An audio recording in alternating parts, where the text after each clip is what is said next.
Hello everyone, if you're new to my channel, consider liking and subscribing. It will make me feel wonderful if you do that. Thanks. By the way, I also have another Naruto and Luffy fanfiction channel.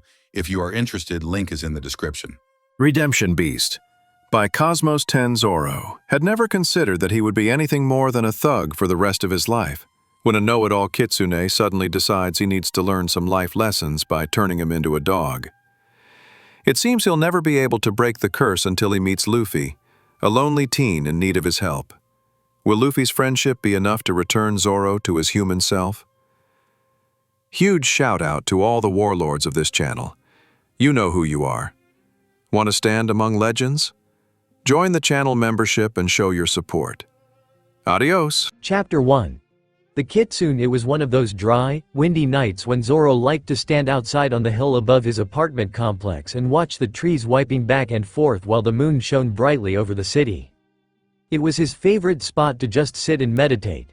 In the daytime when the sun was high, he would sit in the lee of an old abandoned shrine that sat covered in moss and nearly hidden by shrubbery, the symbol of a nine-tailed fox barely visible on the crumbling archway above it. At night, trash and debris skittered down the streets and alleys below him, and the street lamps, few and far between, flickered as small tornadoes of leaf litter and dust swirled around them. The hill was also high enough that he could almost see the whole city, stretching across a wide, lush valley surrounded by mountains and high plateaus. It was a large city. Even streetwise, Zoro had never been to its farthest reaches. It was so large that it had to be broken up into districts so the local authorities could manage it with some semblance of efficiency. The higher class districts had lower numbers. You'd be considered rich and fancy if you lived or worked anywhere within 1 or 5. These districts lay to the north of the city on the distant mountainsides and plateaus and were partitioned off from the rest of the city by a massive, 25-meter wall. You had to meet certain standards to get through the gates, so Zoro had never been there before. The lights from these districts were the brightest, shining boastfully across the city valley. Neon signs flashed and high-rise towers and mansions glittered from their perches, looming over the rest of the city. Then there were the middle class, an area more to the south of the city ranging from 6 to 10. People could live modest lives there and enjoy relative safety from vagrants. There was even farming lands closer to the outskirts of the southern city, and it was where most of the higher districts got their produce from. This portion was also partitioned by a wall, but it was only 10 meters tall and was more for show of status than retention. Zoro had only been to the mid-districts once or twice. His home territory lay in the lower-class districts all the way to District 29. He knew these streets like the back of his hand, every alleyway, every hidden nook. Since the lower-class districts made up the major area of the city, it gave Zoro a massive range for wandering. To maintain the standards of the other two classes districts, the third-class districts were for the most part ignored by the city authorities and left to fend for themselves. Gangs controlled the streets and crime was an everyday, every-hour occurrence. It had gotten so bad in recent years that the crime had started to seep into the more respectable districts. The higher-up couldn't allow that, and were only now starting to turn their attention to filtering out the more dangerous gang groups. This was fine by Zoro. As an independent, he was hard to pin down, and fewer competitors from other gangs meant he had more freedom to roam unhindered. He'd even taken the time to offer gangs he had defeated to the authorities now and again, just to get them off his streets. He took any chance he could to fight punks who thought they could take him. Both for the fun of a good challenge, and for the pleasure of seeing them crash and burn when he was finished with them. That was the reason he was here now, high above the streets atop the highest hill in the 24th district. People sometimes liked to choose special places for their fights, and Zoro figured, why not here on his favorite hill? He barely noticed the sound of feet trekking clumsily up the steep gravel trail behind him over the howling wind, but he knew who it was before he even turned around. He gripped the hilt of one of his 3 swords strapped to his right hip. "So you did show up," a nasally voice sneered. Zoro turned to face the 4 leather-clad men with a frown of indifference, glancing at their brass knuckles and iron clubs, unimpressed. To anyone else they would have looked more threatening than him, with their pumped-up muscles and spiked studs adorning every inch of their clothing. Zoro himself was still only 19, tall and lanky despite his impressive physique. He had an older face though, with stern black eyes and a scowl that betrayed his years of fighting to survive in the city's unforgiving streets. His unevenly cropped hair was bright green, but colorful hair wasn't uncommon these days. Flashes of vibrant red, purple, blue and orange were hardly something to turn and stare at anymore. He didn't bother with all the leather most thugs wore either, finding it too heavy and restricting. He preferred comfortable t-shirts, black sweatpants, and sturdy leather boots. The only thing suggesting he wasn't a common civilian were 3 gold, teardrop-shaped earrings hanging from his left earlobe, and 3 very deadly-looking swords strapped to his right hip. Sure, guns, clubs, switchblades and good old-fashioned fists may be enough to impress most weaklings, but Zoro's 3-blade style was what put him that extra notch higher than the majority. It also made him a popular challenge among the more daring gangs and thugs. None of them presented much of a challenge for him though, but that hardly stopped the idiots from trying anyway, much to Zoro's chagrin. Zoro tapped his fingers on the hilts of his swords leisurely, expecting no different from this group of sweaty thugs. "You said you had a proper fight for me," he yawned lazily. "I've been a bit bored lately, so I thought I'd take you up on your offer." "As if you could take on all 4 of us at once," the nasally voiced thug snorted in disgust. "What a disappointment," Zoro sighed, ignoring the man's indignant growl. "This isn't even going to kill 5 minutes." All 4 men lunged at once, snarling and jeering with their fists and weapons held high. Zoro drew his white sword in a flash and cut down 2 of them before they could even get near him. The other 2 pushed him back and he deflected their blows as one swung a massive club at his head and the other jabbed at him with a long, glinting knife. Zoro easily dodged their attacks and sent one man tumbling headlong into the shrine statue while the other got a blade to the gut. Their groans of pain and surprise moaned with the angry wind as Zoro deftly flicked the blood off his blade and returned it to its sheath. He stepped over the 4 bodies with a snort of indifference. It was a shame really, he had been enjoying the windstorm. The electricity in the air always filled him with such exhilaration and the wind was cool and refreshing. The gang just had to go and ruin a perfectly stormy night. Zoro sighed in disappointment once again and started to head down the gravel path towards the street again when he found his way blocked by a strange, glowing creature. It looked like a fox with 9 tails, but it was bigger than any fox Zoro had ever seen, easily the same size as a grown man, and its red fur glowed with an ethereal light that seemed to flicker like flames. What the is that, a kitsune? Zoro halted in his tracks. He had heard of the creatures from common folklore and myths. He wasn't completely uncultured even if he was indifferent to societal norms. Shrines and temples dedicated to similar creatures were found throughout the city's parks and outskirts, though most were generally forgotten these days. Zoro himself had certainly never believed in such spirits, so as he stared at the ethereal fox before him he was starting to question his sanity. The 9-tailed creature tilted its head the way a dog does when it's confused and Zoro took a step back. It cast him a baleful frown before turning to the 4 unconscious bodies, then at the shrine statue. "So it's finally come to this, has it?" A deep and rumbly voice reverberated inside Zoro's skull and he flinched unconsciously. "Why, you can talk?" he stammered in surprise. The fox looked back at him, scowling. "I had been under the assumption that Sumi Earth's energy would show a bit more respect for its spirits." Zoro frowned in confusion, growing nervous though he wouldn't admit it. "What are you talking about?" The fox rolled its eyes. "I see you up here almost every day, sitting there with your fingers pressed together like some monk. Tell me, Roronoa Zoro, are you actually tuning into the Earth's energy, or is it just an excuse to nap?" The fox huffed quietly. It took a second for Zoro to finally realize what the fox was talking about. It was true that this hill was Zoro's favorite place to sit and meditate. He wouldn't admit it to anyone, not even himself really, but sometimes the things he saw on the streets got to him. Meditating cleared his mind somewhat and let him get back to nature. Whoever this fox was had clearly been watching him, but why? "Listen, Kitsune, I don't know what you want from me, but why I meditate up here is none of your business," Zoro grumbled, irritated with the Kitsune's presumptuous rambling despite his uncertainty of its intentions. The Kitsune simply stared at Zoro through unconcerned, half-lidded eyes for a moment before turning to the carnage behind the green-haired teen.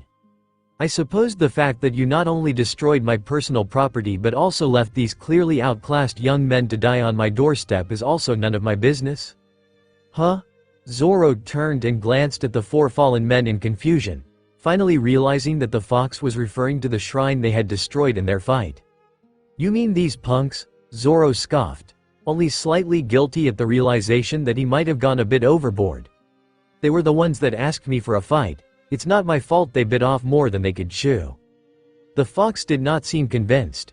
You've been alone for a long time, Roronoa Zoro, and I think all that time has left you incapable of seeing what you're truly capable of, it said gently after a moment of silence. What I'm capable of? Zoro muttered, confused. Your destiny, your purpose, the reason you're alive, the gifts you have to offer the world, the fox clarified. Zoro scoffed, truly offended this time. What would you know about my true purpose? You don't know who I am or what I go through every day. I'm the only one who has the right to choose what my true purpose is. So, your destiny is to wander the streets of this city alone for the rest of your life, beating down those weaker and dumber than you until you become the strongest man to ever wield a sword? The fox rolled its eyes, shaking its head in disappointment. I don't believe in destiny, Zoro spat. Whatever comes, comes. I'll face it on my own and become stronger for it. That's all that matters. The fox released a sad sigh, staring at Zoro for a second pensively. When it did speak again, its voice was low and soft, as if in pity. So naive, but I suppose that is to be expected of someone who's been alone for so long. However, the creature's eyes glowed suddenly, a stern coldness in its voice making Zoro shiver. I think it's time you learned a lesson on what your true purpose is, whether you believe in it or not. A circle of fire suddenly appeared around Zoro and he gasped in surprise as he realized he couldn't move his body. What is this? He shouted, trying to hide the growing panic in his voice. Baptism by fire, Zoro, you either learn what your true destiny is or you suffer for the rest of your life. It's that simple, the fox sniffed, lifting its nose snobbishly. And, you woke me up in the middle of the night and destroyed a perfect statue of me, so I'm a bit miffed at you right now. What? Zoro stammered, more confused than ever. He grunted in startled pain as the fire that surrounded him suddenly grew in intensity and heat until he was completely engulfed. He screamed, wriggling against his bonds of flame, but no matter how hard he tried he couldn't move. His head felt like it was splitting in two and his chest was burning, seemingly from the inside out. He couldn't bend to see what was happening to him but he felt his whole body start to painfully shift and contort in ways he was pretty sure it wasn't supposed to. It wasn't long until the pain and the strong pounding in his head made him fall forward, hearing his own screams die down as he slipped into blackness. Now you listen carefully, Zoro, the fox's voice rumbled calmly, barely within the reaches of Zoro's quickly fading consciousness. The only way to get out of the curse is to sacrifice yourself for someone you care about. However, if you can't figure out what that has to do with your purpose in life then, well, see you in the spirit world. Oh, by the way, if you do care to find me, the name is Kyubi. Zoro groaned as he felt his eyes crack open. Bright sun in his eyes made him squint in discomfort. At the same time he realized he was lying on a cold, hard surface. He finally opened his eyes to see that he was lying on the bedroom floor in his own apartment. He was too sore and exhausted to try and turn his head to look at the alarm clock by his bed, but judging by the sun just peeking over the window sill it was still early morning. After some deep breaths, he finally tried to get up, slightly dizzy and feeling that there was something seriously wrong with him, though he wasn't exactly sure what just yet. His vision finally cleared somewhat and he looked down at himself to assess the damage. He felt his heart skip a beat when he saw paws where his arms were supposed to be. What? He gasped, his jaw moving oddly and his voice coming out in a strange guttural yelp. I'm a dog. After several shaky attempts, he managed to get up onto his four padded feet and limp carefully towards the mirror across from his bed to look at himself. He almost jumped in surprise when he saw the biggest dog he had ever seen staring back at him with wide, black eyes. He was easily taller than a Great Dane, with long, thick legs and a thickly muscled body and head. His fur was wolf-like, thick and coarse, with silver and black markings across his shoulders and belly. Most unusual was the yellowish-gray fur along the top of his back and head. His head was muscular with a long wolfish snout and upright ears, and his tail was slightly curled and bushy. even more so now due to his own alarm and surprise at his current situation. The only thing he wore that had been on his person the night before were his 3 golden earrings, now so heavy on his large left ear that it was flopped to the side. "This is just wrong," he growled. "I'm gonna rip the tails off that damned kitsune." He looked at himself again. "I can't fight like this. How the heck am I supposed to turn back into myself?" He suddenly remembered the fox's last words before Zoro fell unconscious. "Right," Zoro sighed, "to turn back into a human. I have to sacrifice myself for someone I care about? As if I haven't cared about anyone since." He paused in his thinking before the name had a chance to come to his mind.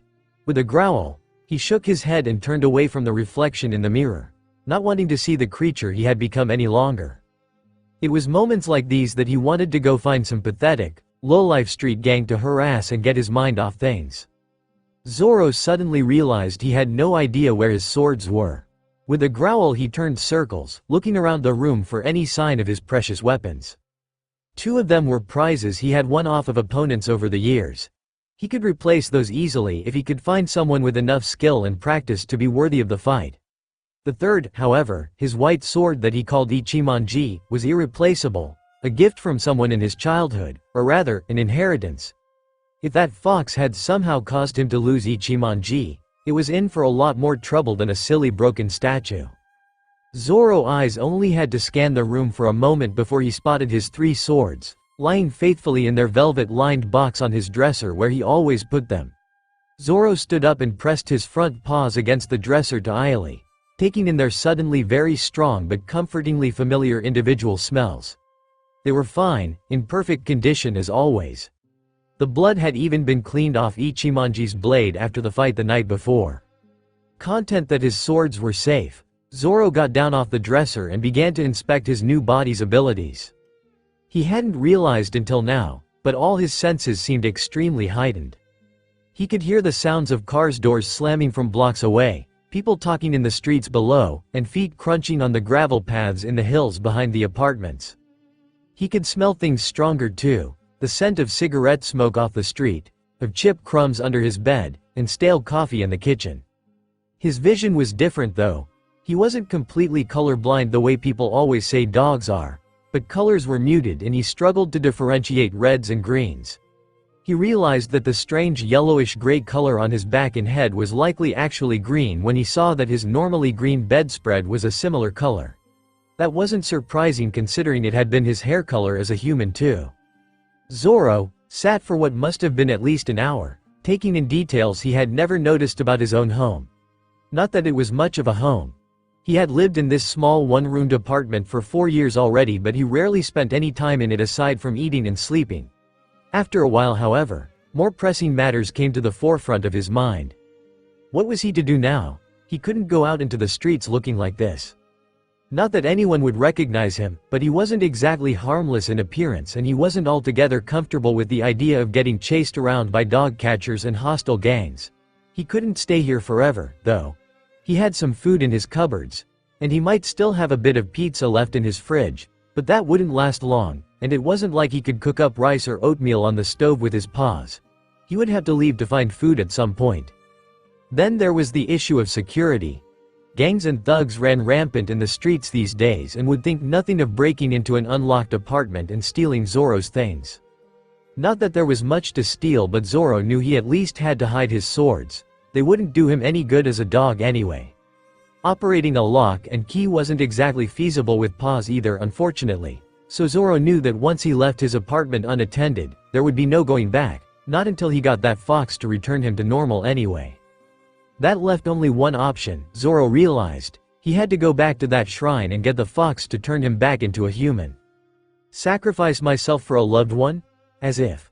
I'm going to make that fox regret ever crossing paths with me. After carefully hiding his swords under a loose floorboard under his bed, with great difficulty due to his lack of opposable thumbs, Zoro managed to get the apartment door open and scuttle out of the building without being seen. He headed straight for the gravel trails behind the building and found the hill where he had fought the gang the night before. To his horror, the shrine was not there. What the hell? Zoro barked, sniffing around the spot where the shrine had once stood.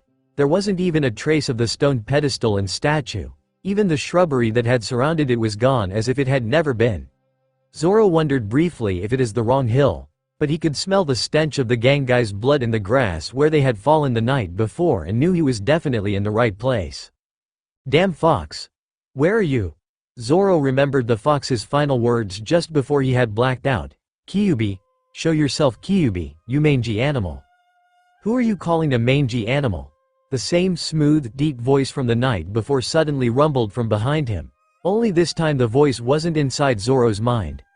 Zoro spun around, his claws scraping in the dirt as he came to face the glowing fox spirit now in his full nine-tailed form.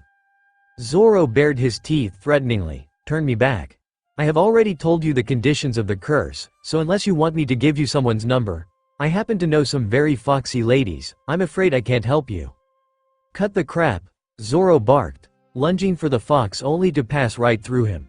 Zoro spun around to face the fox again to see it staring at him over its shoulder with an unimpressed frown. You know, Roronoa, I've had some time to nap a bit longer and think about last night. If you had come here to beg for forgiveness and ask politely for me to turn you back, I might actually have considered it. The fox's eyes suddenly glowed angrily and Zoro was thrown back by a ball of flames, sending him sliding towards the steep hillside. But since you showed up and so rudely started insulting me and even tried to attack me, I can only suggest that you find a good butcher shop because you're going to be begging for bones to survive for the rest of your life. The fox glowed brightly and began to disappear. Bastard, get back here, Zoro snarled, scrambling to his feet, but he was too late. Zoro stood panting, his legs splayed out beneath him as he came to grips with his situation. There was nothing to be done now. He had blown it. He was doomed to be a dog for the rest of his life. Chapter 2. Zoro the Street Mutt. It had been nearly a month since Zoro had been turned into a dog and things were looking grim. Not just for him, though he could have been doing better, but for the city itself. While crime had always been an issue in this particular area of the city, it seemed to have risen to dangerous levels in the past few weeks, much to everyone's alarm. Get off me, a stud-nosed teen snarled, as he was shoved into the wall by another equally punked-up thug. The two teens were unaware of the large dog watching from the shadows of their dark alley. Or what? The second thug jeered, wrapping his hands into the first shirt front aggressively. You're not even supposed to be in this district, the first choked, looking alarmed now.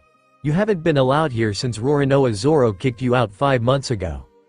Zoro's ears tilted towards the boys to listen from the shadows of a garbage dumpster further into the alley. Haven't you heard? The second teen laughed, drawing the knife out of his belt and pressing it to his victim's throat. Roronoa Zoro's not around anymore, so I'm here to collect what you owe me.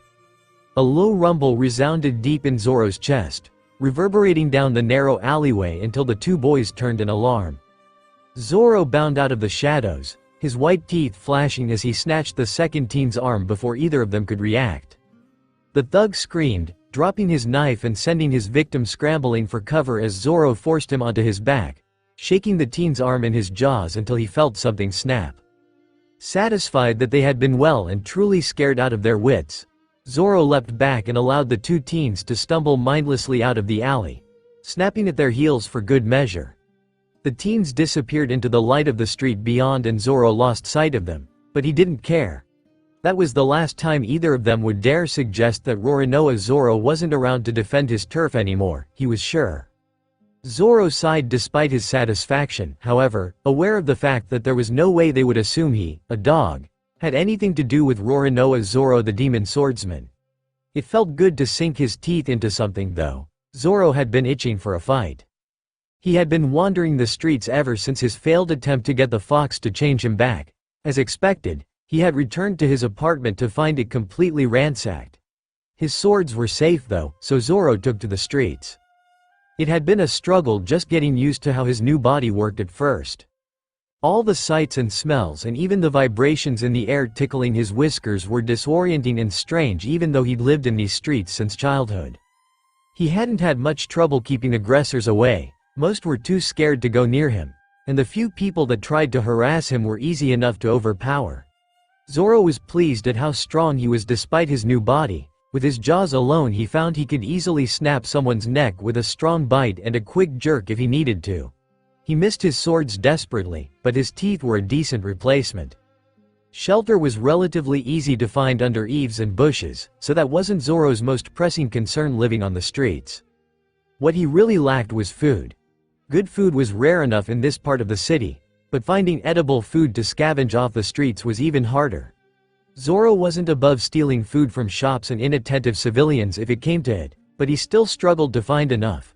It didn't help that he had always burned through calories like an Olympic athlete. After a month, he had gotten quite thin, and he could feel his muscles starting to deteriorate from lack of sustenance. The dog gritted his sharp teeth irately as his stomach roared. Abandoning the dumpster he had been rummaging in before the two thugs showed up, Zoro continued on, emerging out of the alley into a nearly empty street. He spotted a news stand across the road from him and read the latest headline. Gang crime rising. Northern city in danger of lockdown. Zoro huffed as he trotted past the stand, sending the few people on the sidewalk skirting away in fear. Almost unconsciously, he started heading towards the park, following the scent of hot dogs and sandwiches. The park was where he often went to scrounge for food. People often left food scraps lying around when they were picnicking or just too lazy to find a trash can. It was still trash and Zoro had had to build up a lot of willpower to stomach it, but it was food and he had to keep his strength up. When he found nothing that resembled food, Zoro trudged along the path that circled around the park, watching people. He must have circled the park 3 or 4 times before he finally felt too tired to move on. The sun was getting high in the sky at this point and the late summer air was still hot and stifling, especially with such a thick fur coat. Zoro found a shaded spot under some bushes to rest in and had just laid his head on his paws with an exhausted sigh when he heard a familiar, whiny voice. "There you are." Zoro turned and saw a man in a uniform standing over him with a large catchpole poised in his hands. Zoro moaned, "Not this guy again." He glared up at the young, homely man, with the blonde bowl cut and a pasty, pale complexion. "Don't move, mongrel." As if. Zoro sighed in irritation at his interrupted nap and leapt from his hiding spot just as the catchpole slammed into the ground right where he'd been lying. Zoro darted across the field, aware of the dog catcher quickly recovering his pole and dashing after him. "Stop!" the dog catcher panted, easily outpaced by Zoro who crossed the street at a leisure trot, scattering pedestrians as he went. He headed for an alleyway and turned into it to find his path blocked by what appeared to be a group of teens in the middle of a brawl. It only took a second for Zoro to pick out the one who was being targeted, and he couldn't help but slow in surprise at what he was seeing.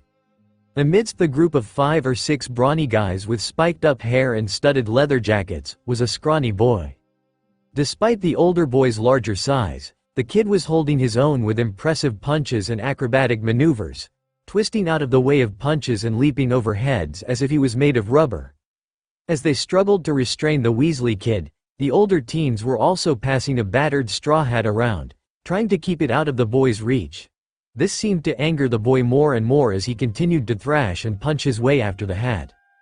"Give hat back, you jerks," the boy shouted, jumping to snatch the straw hat from one of the teens who quickly tossing the hat towards one of his friends. The teens chuckled teasingly as they dodged another slew of attacks from the boy. Zoro grumbled in irritation. The fight had nothing to do with him, but the guys were in his way and he could hear the dog catcher shouting as he struggled to catch up. With a loud bark and a snarl, Zoro lunged and the teens looked up in alarm. He jumped at the teen currently holding the hat, scaring him and sending the hat flying. The other boys jumped away, allowing Zoro to clamber nimbly over them and continue galloping down the alley and out of sight around the corner.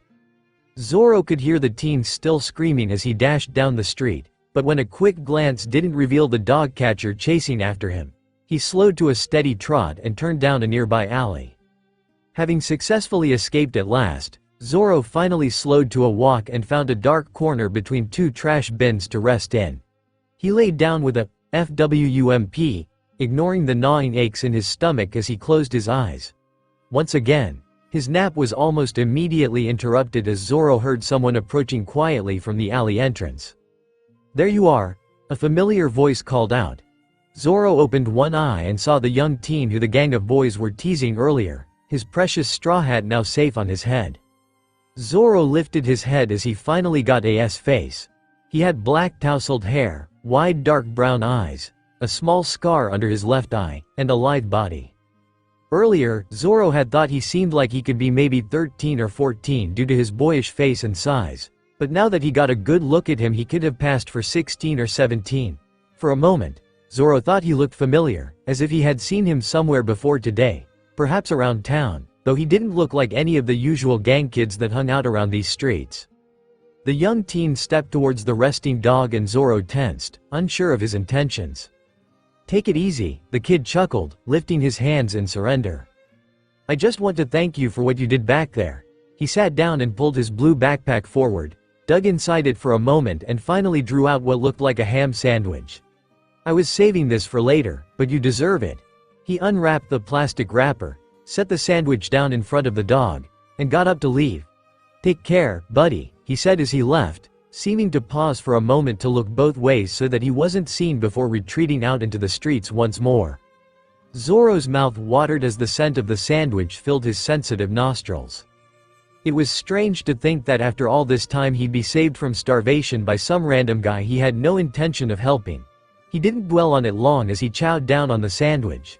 It didn't fill him completely, but he felt better, the gnawing pains in his stomach finally receding into a tolerable craving. He settled back into his nap, resting his heavy head on his grubby paws uninterrupted at last, and dreamed of tearing the fox spirit to shreds. Despite the boy's food offering, it wasn't long before Zoro was suffering from lack of food again. He hadn't had a decent meal since the sandwich the boy had given him, and he was starting to feel the effects more and more as the days went by. His rumbling stomach scared more people than his appearance as he walked around the city for anything to eat. What he would have turned up his nose to even days before was now the only thing keeping him alive. To add to his growing pile of woes, the glorious warm, sunny weather had finally relented as the first few days of fall arrived with rain and cold. Zoro found himself cursing his earlier complaints about the hot weather. At least there had been plenty of places to escape the heat. Now as the cold, wet rain pelted him continuously, there was nowhere to escape the wet. Even his thick, multi-layered coat wasn't enough to prevent him getting soaked down to the skin, making him extremely uncomfortable and cold. It was a struggle to find warm, dry places to sleep at night, and he was exhausted from shivering constantly. As if his starvation and cold weren't bad enough, the same dog catcher as before was surprisingly relentless, chasing him often for blocks at a time and scouring the city for him. Zoro was apparently a prize to all the dog catchers in the city since he was so elusive. But this one, known as Helmeppo according to his name tag, was particularly determined to catch him. Zoro didn't have the energy to be running from stupid bowl-cut idiots anymore. He was nearing the point where either he ate something or he would be too weak to move at all very soon. After only a short break in the rain, the dark storm clouds gathered overhead once more and started to drizzle. Soon there were rivulets of water streaming down Zoro's snout and off the tips of his drooped ears. The drizzle quickly turned into a downpour, and within moments Zoro was soaked to the skin, shivering from the cold. Zoro could hear cries of alarm and displeasure on the streets as everyone without rain protection quickly ran to find shelter from the rain. Soon the only sounds of human life were the cars puttering down the abandoned streets. Not that people went out into the streets much these days anyway. Few people were willing to risk venturing out alone for fear of getting mugged. Zoro had seen more crime in the past week than he had in a year as a human. He recalled the days when the very sight of his human form sent most muggers running. Now, he was generally disregarded as nothing more than a mutt, and he was growing tired of it. He almost found himself missing the look of fearful recognition he used to get as the demon swordsman Roronoa Zoro. Zoro wasn't surprised, therefore, when he heard a yelp of alarm at the other end of the alley he was in. "Get off me!" Zoro's ears perked up in surprise. He recognized that voice, the boy with the hat from before. "Shut up, just give me your money," a husky voice growled, sounding low and threatening. "Hurry up, kid, I mean it." "I don't have any, let go of me." There was a loud thump, and a grunt of pain. "Why you little?" The sounds of struggling ensued, and Zoro thought he could hear the gruff man grunting in pain as much as the boy. A cry of alarm from the boy prompted Zoro to stagger to his feet, his heart racing in concern. He was surprised that he was concerned at all, but he owed this guy, therefore it was a personal matter. The dark alley with the thick rain made it difficult to see what was going on, and his own fatigue and hunger were debilitating, but Zoro could sense from the rising alarm of the teen's voice that he was in trouble. He didn't have much energy to assist the boy with, but he did have an imposing appearance and a deep growl. He made it low and loud enough to hear, standing up as tall as he could on his 4 feet and letting his hackles rise threateningly. When the threat seemed to have no effect and he heard the boy give a muffled whimper, he realized he'd have to intervene. With a loud bark and a snarl, Zoro lunged blindly. Zoro saw the man's shape more clearly as he drew nearer and charged towards it, ramming headlong into him. Waga!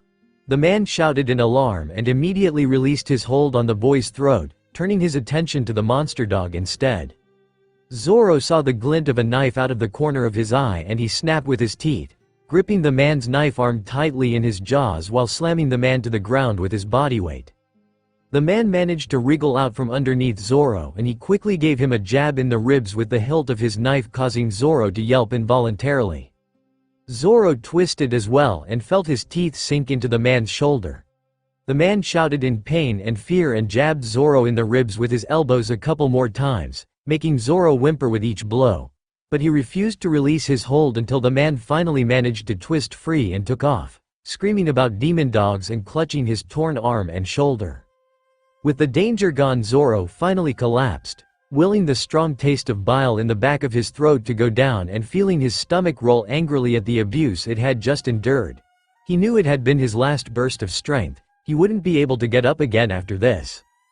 "Hey," Zoro heard the kid whisper gently near his side. He flinched at the sound. He had almost forgotten about him. He grunted in reply, the effort of that alone hurting his aching ribs terribly. He waited until he felt a thin hand rest gently against his slowly rising and falling ribs. "Hey boy," the kid continued softly, "thanks for getting rid of that guy." Zoro tried to open his eyes to look up and saw the boy's face leaning close to his own, peering down at him with wide, concerned eyes. Damn. He felt the hand trace the exposed outlines of his ribs under his fur. "You don't seem good at all." Zoro sighed tiredly, and tried to lift his head, but as he expected his body wasn't responding and he quickly fell back to the ground. The boy pressed a hand against his shoulder as if to hold him down. "No, don't move. You rest up, okay? I'll get us home somehow. You just hang in there." The boy's voice was warbling strangely, fading in and out. Zoro realized he was slipping into unconsciousness with the final sensation of the boy's hand stroking his damp face and ears comfortingwards. "Hang in there, buddy, hang in there." When Zoro woke up, he was greeted by the blinding light of the morning sun and he quickly clamped his eyes closed again as his head throbbed painfully. As he began to gather his wits a bit more, he became aware that he was surrounded by something heavy and warm.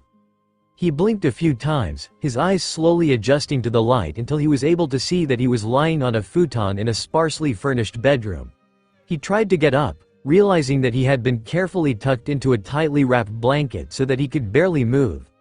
With a groan of fatigue, Zoro wriggled free of the blanket and sat up, taking in his surroundings. A gentle snore below him made Zoro jump slightly and he looked down to see the boy, fast asleep on the floor next to him covered in a thin sheet. The boy grunted and rolled, tucking his knees up against his chest in an unconscious shiver. Zoro sighed and reached over his shoulder to tug the blankets free, letting them fall gently on top of the shivering boy below him. The young teen immediately stopped shivering, reaching up to pull the bunched up blankets under his chin and mumbling something incoherent with his ridiculously huge grin. Zoro sighed in bemusement, staring down at the person that had saved his life twice. After a few seconds his heightened sense of smell caught the scent of something delicious and Zoro's head turned, almost involuntarily following his nose until he was facing a bowl of rice smothered in butter and soy sauce. It was cold as if it had been sitting there for some time, but that didn't matter to Zoro in the least. Trying not to eat loudly despite his desperation, Zoro dug in, feeling his stomach roll eagerly with each bite until the bowl was completely empty. He felt silly as he licked the ceramic bowl clean with his large, pink tongue, feeling more like a dog than ever before, but he was past caring about such things anymore. Once the bowl was clean, he heard a soft groan and looked down to see the boy stretching leisurely under the blankets he had given him. After a few drowsy blinks, the boy finally looked up and noticed that he was awake. "You're up," he yelped, his face splitting in a huge grin as he shot up from the floor. Zoro almost flinched at the sudden motion, but he relaxed as soon as the boy scooched on his knees towards him and looked over his thin body with a concerned, critical eye. "How you feeling?" the boy asked, frowning in concern at the empty bowl. Zoro shrugged, feeling his tail thump involuntarily against the bed as he did so. The boy looked slightly startled. "Whoa, I've never seen a dog shrug before. I was just talking to you because, well, I get kind of lonely, but it's almost like you understand me." The boy paused and squinted at Zoro suspiciously. "Can you?" Zoro rolled his eyes and nodded, making the boy laugh loudly. "Huh? That's awesome. You're the coolest dog I've ever met." Zoro felt a strange feeling of joy as he realized that he might actually get to talk to someone again. If this boy at least believed he could understand him, then perhaps he could find some way to communicate. "Can you talk too?" the boy asked, his eyes still wide in excitement. "Don't be stupid," Zoro barked, shaking his head. The boy groaned in disappointment but smiled again a moment later. "Well, either way, you're still cool. My name's Luffy, Monkey D. Luffy." "Nice to meet you." Luffy held out his hand and Zoro returned the gesture with a large paw, allowing Luffy to shake it enthusiastically. "I'd ask for your name, but since you can't talk I guess that'd be silly. Maybe we can try to figure out what your name is later." Zoro rolled his eyes. "The day you somehow figure out my real name is the day I stay with you until I break this stupid curse," he muttered to himself. "Anyway, I'm glad you're okay," Luffy continued, speaking quickly. "That's twice now you've saved me. I only wish I could have given you a bit more to eat. I know you're probably still really hungry, but all I've got is rice right now." Zoro pinned his ears. "Do you not have enough to eat?" he asked in a gentle whine, tilting his head. He was surprised that the boy seemed to understand the gestured question easily enough. "I've got enough for now. I haven't been paid yet and I used up the rest to pay off the rent, but I've still got a couple of bags of rice before I'm out. Until then, I have to pull off some extra hours to get more money to pay for food. It'll suck, but I'll manage." Zoro gave a soft growl of disapproval. "You shouldn't be feeding me if you can barely feed yourself, idiot." The teen chuckled and rocked back on his knees. "Don't worry about me, for now. Let's get you back into your awesome cool dog shape." He got to his feet and crossed his arms determinedly. "First, a bath, because man you need one." Zoro snorted, but he had to admit the idea of being clean and dry for once was very appealing. Within a few minutes, Zoro found himself getting his very first bath as a dog. The boy offered to help and gently rinsed Zoro's grimy back and shoulders with the warm water, causing the water to run off in black streams. Zoro's head hung under the weight of the water, but the sensation was mildly pleasant. The boy then gave Zoro a healthy squirt of shampoo and started to message it into his thick fur, lathering it up until he looked like a sudsy sheep. "Dude, you look like a wolf or something under all this dirt," Luffy giggled as he arranged a pile of suds over Zoro's head. "A wolf in sheep's clothing, ha ha ha ha. Are you done yet? Sheesh, I've never met a teenager who enjoyed bubble baths so much," Zoro grumbled as he felt the spray of water starting to rinse off the soap suds. "Whoa, you're green. How observant," Zoro huffed, expecting any number of snide comments about his hair color. "So cool," Luffy laughed, running his hands over Zoro's green back now that the water was finally running clear. "A green dog that's as big as a small horse," he giggled.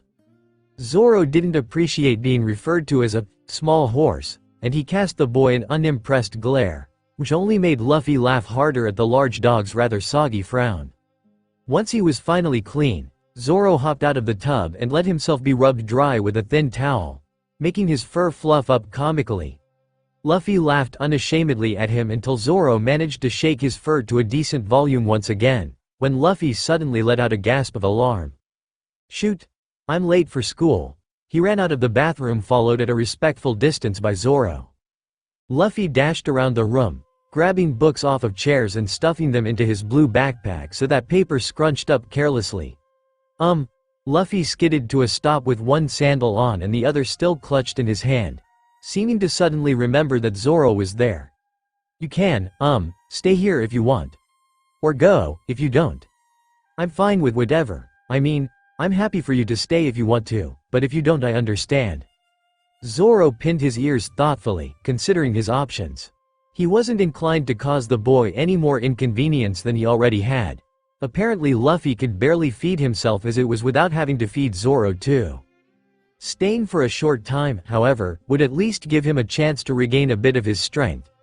Once he was strong enough, perhaps he could get out of the city and find better pickings in the outskirts of town. But Zoro was concerned for Luffy's safety as well, an unusual protective urge making him hesitant to let the boy out of his sight. Luffy had saved his life after all, he owed him that much at least. Zoro stepped forward, coming to stand beside the boy and looking up at him pointedly. "I'll just stick with you for today," he announced, shrugging as if it was no big issue. Luffy raised a surprised eyebrow but smiled. "You're gonna come with me? Okay, but I'm not allowed to bring dogs into the school." Zoro shrugged, he didn't mind waiting, it wasn't like there was anything else for him to do. Luffy chuckled. Once they'd exited the building, Zoro began to recognize where they were. It was away from his old apartment building, he had passed it many times in his wanderings in the past few weeks. It was several blocks away from where he had collapsed the night before though, and it occurred to Zoro that Luffy must have carried him all that way. Zoro may have been thin and weak, but he was still a very large dog. It would be hard for a full-grown man to carry him, let alone this wiry teen. Zoro cast Luffy a curious glance as they walked, now more intrigued than ever. As they made their way towards Luffy's school, people seemed to part around the two of them like water, causing Zoro to roll his eyes in annoyance. Luffy just laughed. "I guess people must think you look pretty scary." "Bunch of cowards," Zoro snorted. "I can tell you're a good guy though," Luffy said, making Zoro look up at him in surprise. He had been called many things in his life, a monster, a demon, Satan's spawn, a killer. But as far as he could remember, no one had ever called him a good guy before. Luffy noticed his look and frowned in confusion. "What? You helped me twice, and you're still sticking around to keep an eye on me? A bad guy wouldn't do that." Zoro couldn't argue with Luffy on that one, but he hadn't really thought of their first encounter as a rescue. He had just been trying to get away from Helmeppo. Apparently, fate thought the two of them needed yet another confrontation to deal with. Zoro felt the fur on the back of his neck prickle uncomfortably, signaling danger. He turned and growled low in his throat warningly, causing Luffy to turn as well. Three older teens had approached from behind them and were eyeing them with their heads together furtively. Zoro sensed Luffy tense slightly, but the younger boy continued walking as if he hadn't noticed them, keeping his eyes on the sidewalk in front of him. They continued on for another block before the teens seemed to speed up, their chattering growing more excited as they drew nearer. Zoro began to catch snippets of what they were saying. "That the kid, let's see what he's got, full bodies in position, one more block I think." Zoro growled again, peering up at Luffy insistently, but Luffy shook his head. "Not yet," he whispered, not looking at Zoro. His voice was serious, but not afraid. Zoro got the feeling Luffy knew the boys and what they were up to. Perhaps he had a plan.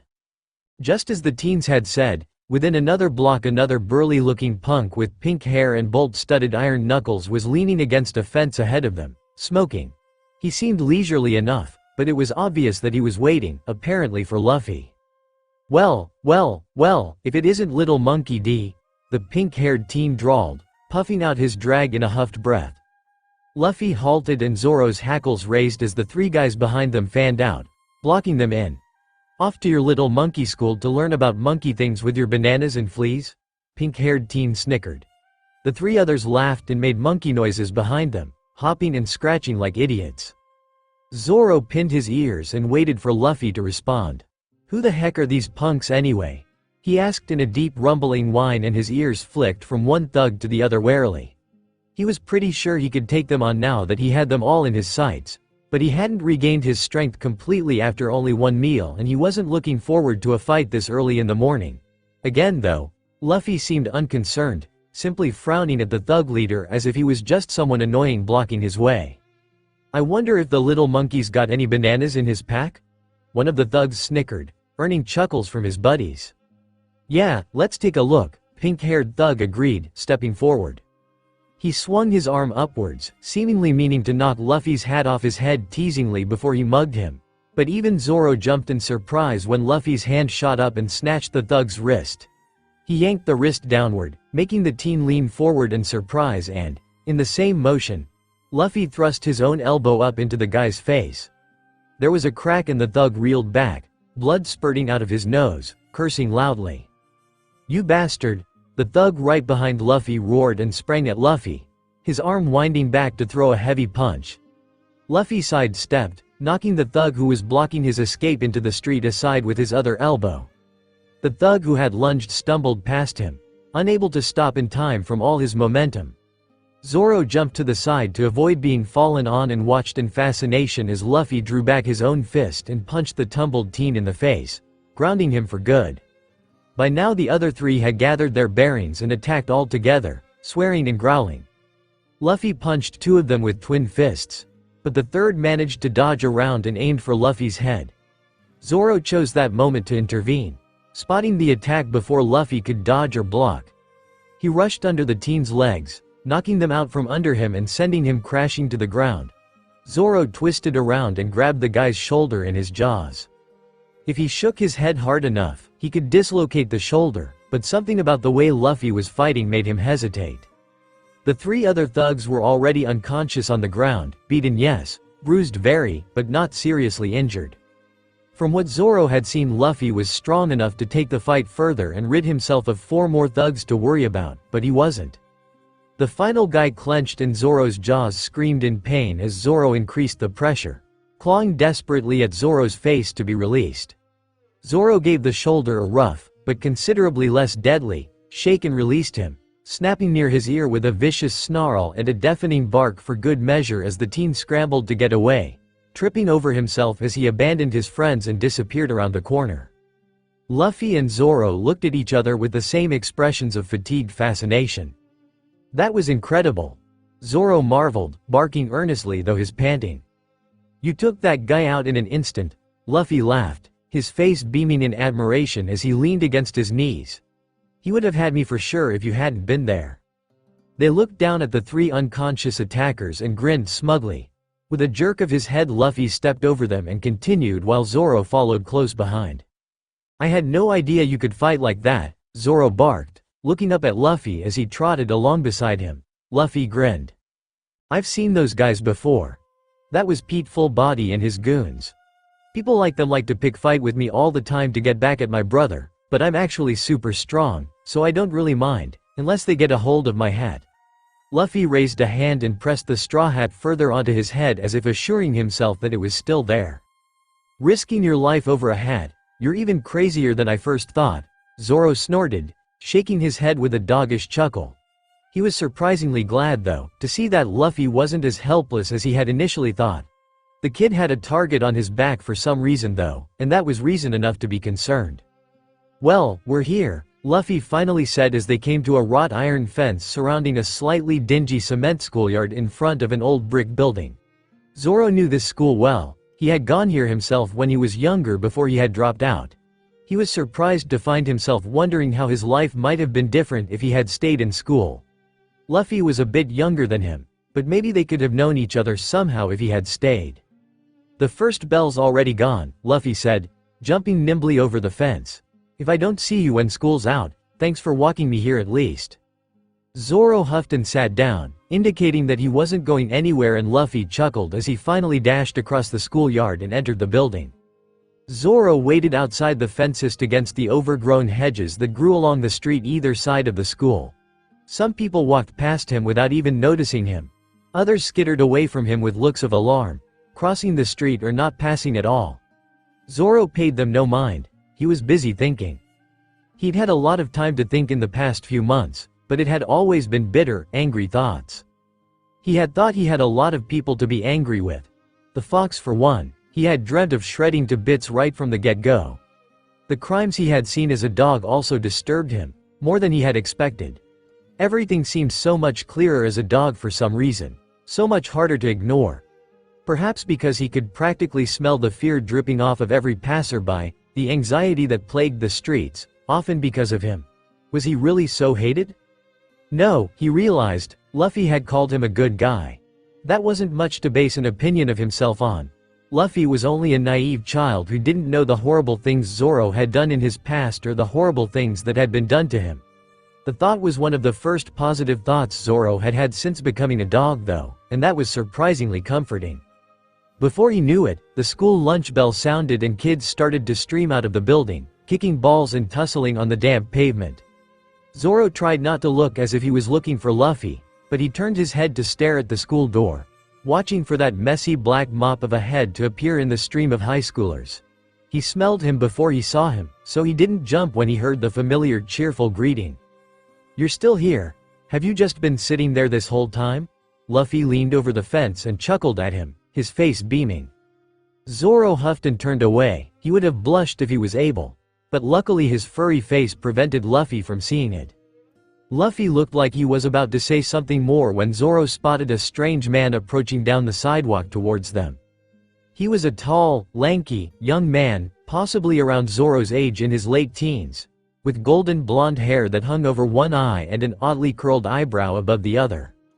He was dressed in an unusually pristine black suit and tie with finely polished black shoes to match, making him appear out of place in the grungy northern city street. He looked like he was deep in thought, puffing on a cigarette with his eyes on the path in front of him. Zoro was expecting the man to look up and skirt away from him as all the others had, but Luffy grinned as if he recognized him. "Hey, Sanji." The man jerked to a stop and looked up, seemingly only then realizing where he was. It took a second for him to spot who had called him, but he smirked when he saw Luffy. "Oh, hey Luffy." He tapped the ashes off the end of his cigarette and came to stand against the fence just across from Luffy. "I was actually meaning to ask you, where's Ace been lately? I haven't seen him around in a few months." Luffy's face immediately fell and Zoro felt the fur on his spine prickle oddly. Luffy quickly grinned once more, though it was clearly forced. "Oh, he's just been away on a business trip for a few weeks, he should be back really soon." The man named Sanji frowned. "That bastard, he left you alone all this time? How are you getting enough to eat and pay rent?" "He's been sending me money for food and rent," Luffy replied quickly. "Enough? No," Zoro thought, pinning his ears. Luffy shrugged, obviously trying to downplay his situation, but Sanji narrowed his eyes suspiciously. "That's why you've been taking extra shifts at the restaurant, isn't it? You should have told me.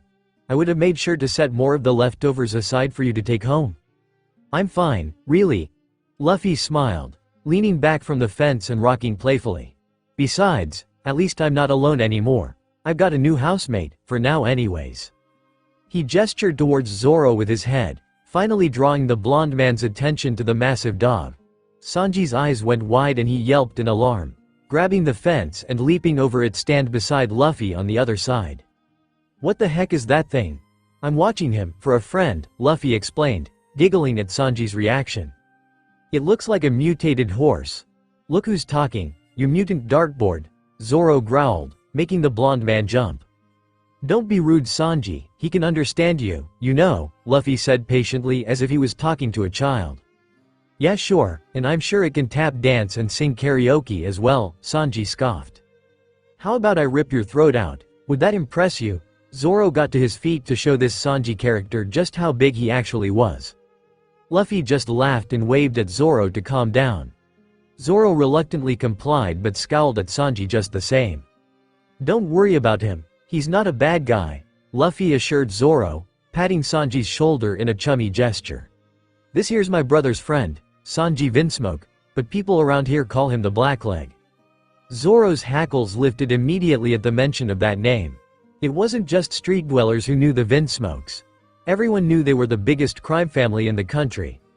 They had so much power and influence planted in the justice system that any one of their members could pull off a murder in broad daylight and get away with it. They were the kind of family you didn't want to get involved with if you planned on living a long life. What the heck was Luffy doing with someone from their group? Sanji cast Luffy a withered frown at the dog's hostile reaction. "Honestly Luffy, I know it's just a dumb dog, but do you really have to go throwing my family name around so casually? You know I don't associate with them." Sorry. Luffy grinned sheepishly. "Oi, you two," a voice called. The three of them turned to realize that the schoolyard was empty except for a huge man with vibrant blue hair and massive shoulders standing on the front steps. The bell rang. "It's time to come in." "Coming, Mr. Frankie," Luffy called over his shoulder. The man, seeming to finally actually look at who the boys were, grinned and waved cheerfully. "Oh, Luffy, I've got you next class. And is that Sanji? I thought you graduated 2 years ago." "Just dropped by for a visit, Mr. F," Sanji waved, casting Zoro a wary glance before tentatively clambering over the fence once more and shoving his hands in his pockets. He turned to Luffy and leaned towards him. "I guess I'll see you at the restaurant after school then?" Luffy nodded and waved as Sanji finally continued on his way, giving Zoro a wide berth as he passed despite his nonchalant strides. "I'd better go too, I guess," Luffy sighed, giving Zoro a quick pat on the head. "I've got shop with Mr. Frankie. I'm not very good at it, but he's such a funny guy. He's been suspended 3 times for taking his pants off in the shop. He's not a pervert with the students or anything, he just hates pants." Luffy giggled at this and ran back towards the school, waving as he went. Zoro waited for the remainder of Luffy's school day to end in much the same way as he had been before, pondering his current situation and what he should do next. He was still planning on staying with Luffy, but for how long he couldn't decide. He hadn't known Luffy had a brother who supposedly cared for him, but where that brother was a mystery. Luffy hadn't seemed all too certain as to when his brother would return, but he would continue to be alone until then. Then there was the rather curious question as to why Zoro cared in the first place. Sure, Luffy had offered him his place to stay and saved him from starvation, twice, but there was something more to Luffy than Zoro understood, something that made him want to be near him and make sure he was safe. When the end of day bell finally rang and Luffy came running out to meet Zoro once more, Zoro had decided to get to the bottom of Luffy's situation once and for all. Once Luffy had given him the usual friendly greeting and led the way back, Zoro followed after him and cast him pointedly attentive stares until the young teen glanced down at him. "What?" he asked, finally catching on to Zoro's query. "What's going on?" Zoro demanded in a stern but not angry bark, his ears in a curious upright position. He knew Luffy couldn't understand him, but the boy had proven to be quite perceptive as to what Zoro was trying to say thus far. Luffy stared at him for several seconds, seeming to be considering what Zoro could be saying, when he finally sighed. "Okay, fine." Luffy shoved his hands into his pockets and frowned. "I've been living with my older brother, Ace, since I was a little kid. We grew up on the streets together and he's always taken care of me. He was the one who made sure I went to school and got an education while he went out and worked. Things started getting hard for us a couple of years ago, so he started up this gang called the Spades with a couple of friends. Not like most of the gangs around here though, they didn't hassle innocent people or anything, just dabbled in different underground businesses and stuff. They're all awesome guys." Zoro was surprised. He had heard of the Spade gang. They were notoriously strong and a lot of the weaker gangs had been beaten down by them according to word on the streets. But Zoro himself had never encountered them. Luffy's brother was one of their leaders? "Then, a couple months ago, one of the guys in my brother's gang, some grunt called Blackbeard or something, murdered one of their own and skipped town. Ace decided he had to deal with the guy and he went after him. I haven't seen him since. He's been sending me money every couple of weeks, but when due date for rent came around last week, nothing came. I asked for a couple extra shifts at work to cover the rent, but I'm a bit short for food now." "Don't tell me you got involved with the Vinsmokes to make ends meet," Zoro growled, tilting his head back towards the school and hoping Luffy would take the hint about the conversation they had had with the blonde man earlier in the day. Luffy, as usual, seemed to understand the question perfectly. "You mean Sanji? He used to be a part of my brother's gang until he got too busy with his dad's restaurant. He may be a Vinsmoke by birth, but he hasn't spoken to his family since they pretty much abandoned him when he was a kid. His foster dad is pretty cool though, Old Redleg Zeph they call him from his days in the street gangs. He left the gangs to build his own restaurant and Sanji's followed his passion to become a top chef. Sanji offered to get me some work at their restaurant when I said I wanted a bit of pocket money, but I didn't want to bother him about Ace." Zoro frowned, hanging his tail and drooping his ears thoughtfully. The decision was easy now. He would stay with Luffy until Ace returned, and once he did he'd give that bastard a good bite in the hindquarters for leaving his little brother in such a situation. What to do afterwards was a bit harder to decide, but if Ace had been away as long as Luffy said, there was no telling how long it would take for him to return. When they got back to the apartment, Luffy threw his backpack onto the bed and rushed to the small kitchenette to open the fridge. "You hungry, buddy? I know I didn't leave you with any lunch all day. I'm just going to have a bite before I leave for work." Zoro was about to growl a "no," but Luffy was already scooping rice into 2 bowls and drizzling soy sauce all over it. When the bowl was placed in front of him, Zoro cast Luffy a reproachful glare and was going to refuse to eat it, but Luffy returned the glare with a look of such earnest concern that Zoro finally sighed and dug in. It wasn't as if he could just not eat at all while he was there. Luffy smiled as he watched him eat and leaned forward to shovel his own rice into his mouth. As he ate, Zoro glanced up and spotted some pictures on the dresser. Luffy noticed and followed his gaze to see what had distracted him. "Oh yeah, that's me and Ace." He leapt to his feet and snatched the picture off the dresser, holding it out to show Zoro. The picture showed a younger Luffy, leaning into the photo with another black-haired young man who was probably 2 or 3 years older. Ace had a similar grin to Luffy's, large and infectious, with lots of freckles and steely gray eyes. He had one arm wrapped around Luffy's neck as if they were wrestling playfully, and the other arm was extended to hold out the camera. The photo made Zoro wonder, yet again, how such a seemingly caring older brother could leave Luffy all alone like that. Luffy finally took the picture back to gaze at it himself, smiling fondly. "Ace and I are always playing like that, even though we fight a lot too. He always took care of me though. He says he wants me to do something meaningful with my life, not like him, but I think what Ace does is more meaningful than anything. He fights for his friends and those he cares about, and that's far more meaningful to me than any old desk job, no matter how much money he makes. I'm not really interested in joining a gang though, too much trouble." "What do you want to do with your life then?" Zoro asked, tilting his head curiously. Luffy grinned. "I want to travel, gather a bunch of friends along the way and just see what's out there to explore. I don't have any friends to go with me right now, but someday I'll have loads so I'll never have to be alone, and we'll all be together and have great adventures." It was a grand dream, Zoro had to admit. Something about it made his heart flutter, the way a windstorm did on a warm night. Zoro had never considered leaving the city for something else. Everything he had ever needed was right here, and he certainly didn't have the resources to travel. But what if Luffy was right? What if he had a secret desire to see what the world had to offer? If he did, would he be brave enough to seek it on his own, or would it be better with a companion? Zoro was pulled from his thoughts when Luffy was suddenly on his feet again, leaving the bowls on the table. "I have to go to work now, Sanji's expecting me," he announced. "You can stay here and sleep if you want.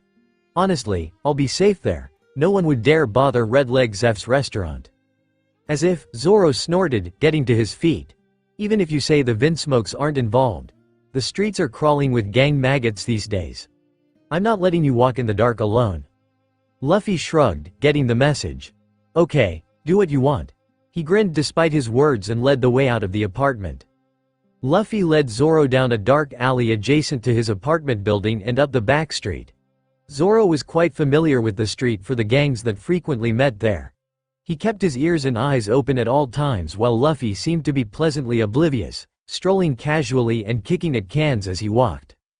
"Here we are." Luffy waved his arms dramatically as they finally came to a small 2-story building squashed carelessly between 2 larger apartment buildings. It was an older building, with dingy brick and grimy whitewashed window frames.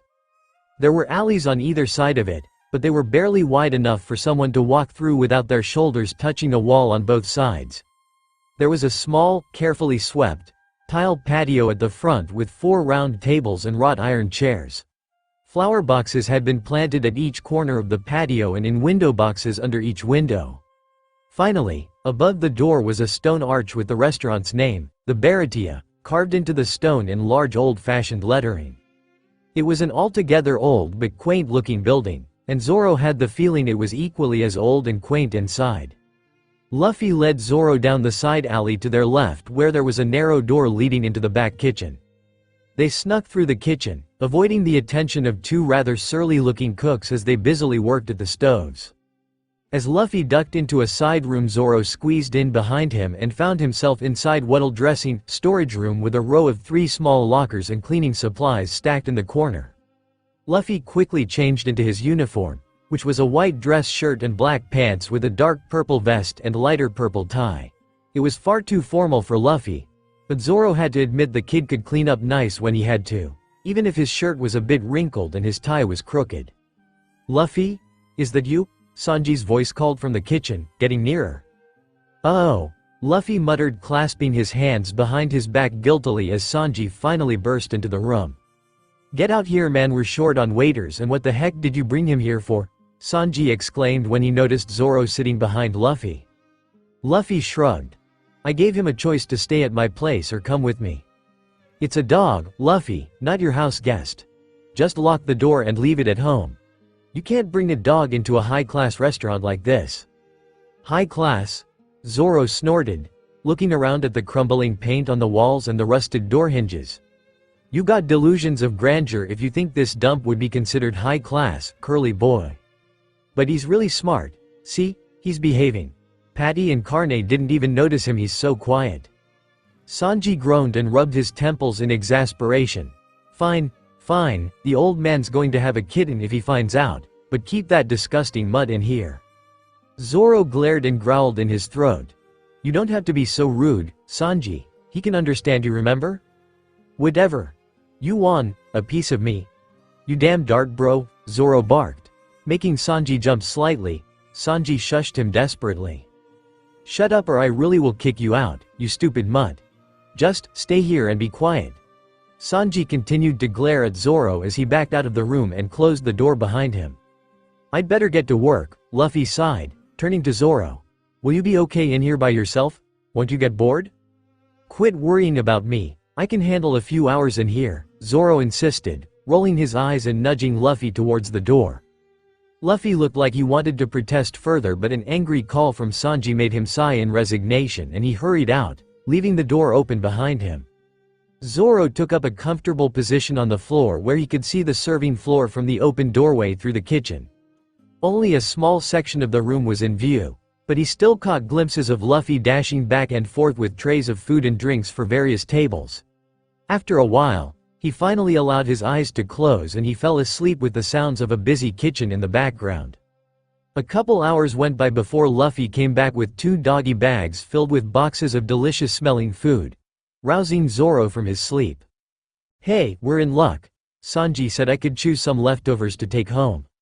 Luffy pulled out one of the boxes as he spoke and opened it to reveal some sort of chicken stir-fry dish mixed with a colorful vegetable salad. "I thought you'd be getting hungry by now, so eat up. It's free food after all." Luffy grinned and left again without another word. Zoro hesitated before eating, but he had to admit the smell of the food was mouth-watering. He finally risked one bite and ended up having to stop himself devouring the rest an instant later. It was by far the best food he'd ever tasted. "I've just been hungry for too long. It's not like that curly guy's cooking ability has anything to do with it," he told himself, licking his chops.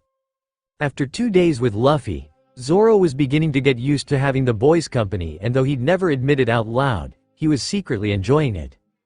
Zoro had quickly realized that if Luffy wasn't forced he would literally go all day without stopping, so he took it upon himself to try and force the boy to stop and relax every now and then.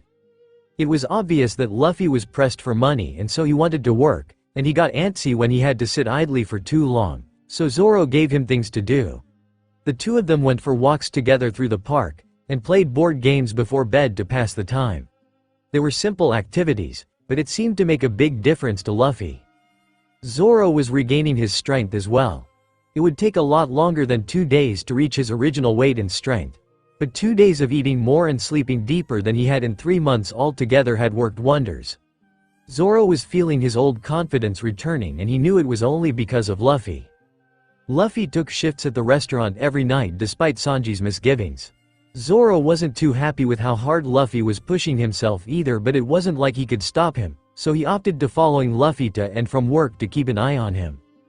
The walk there would be fine, but Zoro knew when darkness fell and Luffy was making his way home there was no chance he was letting him go alone. Luffy didn't seem to mind, and despite his insistence that it was against food-safe regulations and whatever else excuse he could think of, Sanji never really seemed to mind Zoro being there either.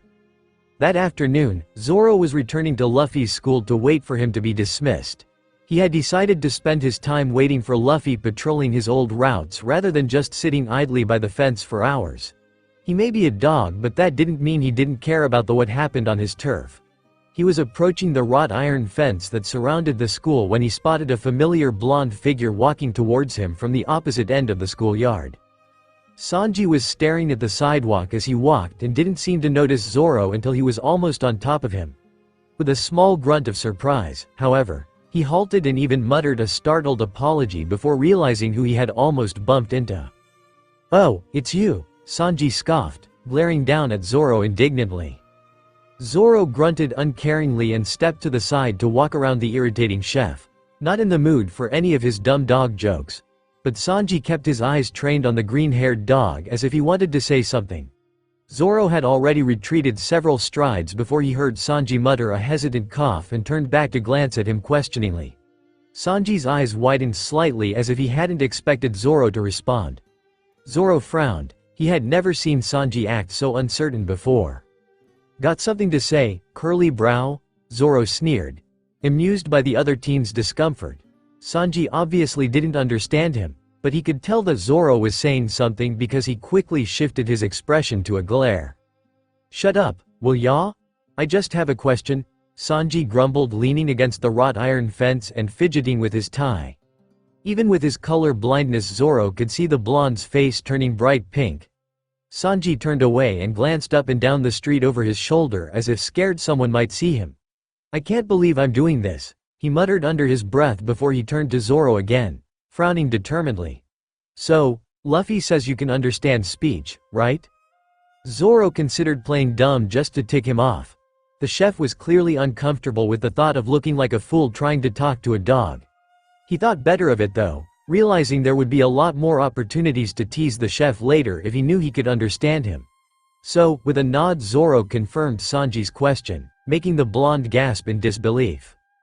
"You can't be serious. What the heck kind of a damn horse dog are you?" Zoro growled low and barked in warning, and Sanji quickly raised his hands in surrender, apparently getting over how weirded out he was. "Take it easy, alright? I just want to know if Luffy is okay." Zoro perked his ears up in interest at last, tilting his head questioningly and nodding for Sanji to continue. Sanji shrugged. "Listen, I've known Luffy since he was little. He's usually a bottomless pit, but the kid's so proud he won't admit when he needs help.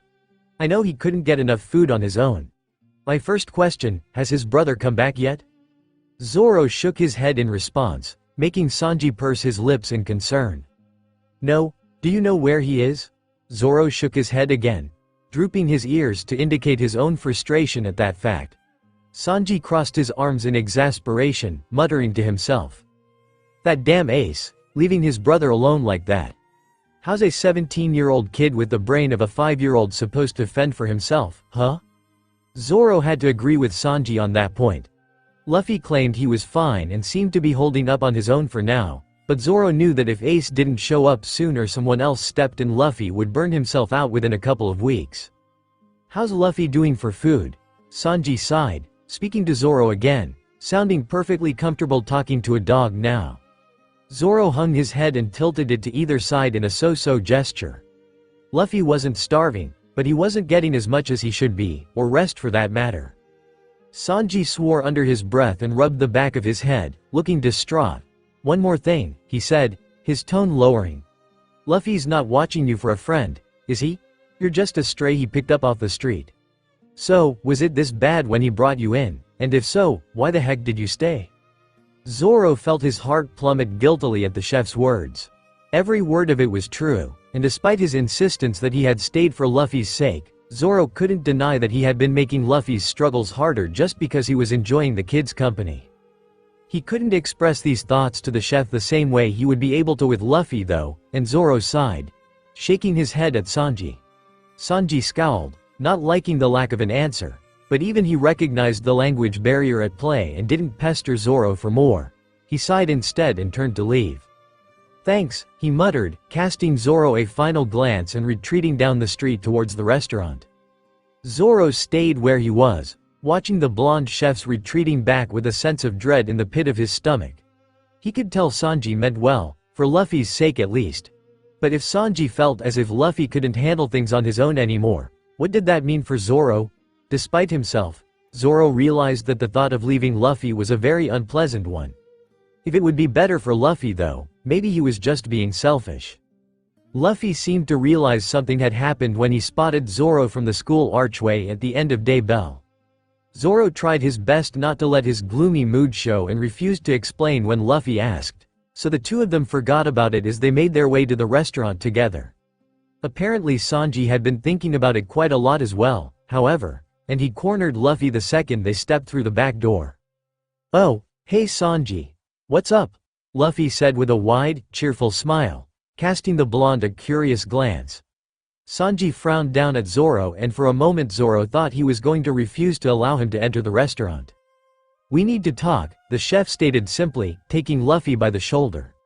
Luffy's smile faltered as he recognized the serious frown on his boss's face and he followed without question, leaving Zoro alone in the kitchen to agonize over what they would be discussing. Luffy continued to frown in confusion as he followed Sanji to the small office he and Zeph shared at the back of the kitchen. Sanji closed the door behind them and took a seat behind the desk, looking up at Luffy. "What's up?" Luffy asked finally, flashing a nervous smile to try and ease the tension, but Sanji wasn't taking the bait. "It felt real stupid doing it, Luffy, but I talked to that hellhound of yours." Luffy fidgeted nervously. "Oh, did he say something mean? He knows you don't like him much so he gets kind of rude sometimes. Am I fired?" "What? No." Sanji waved his hands.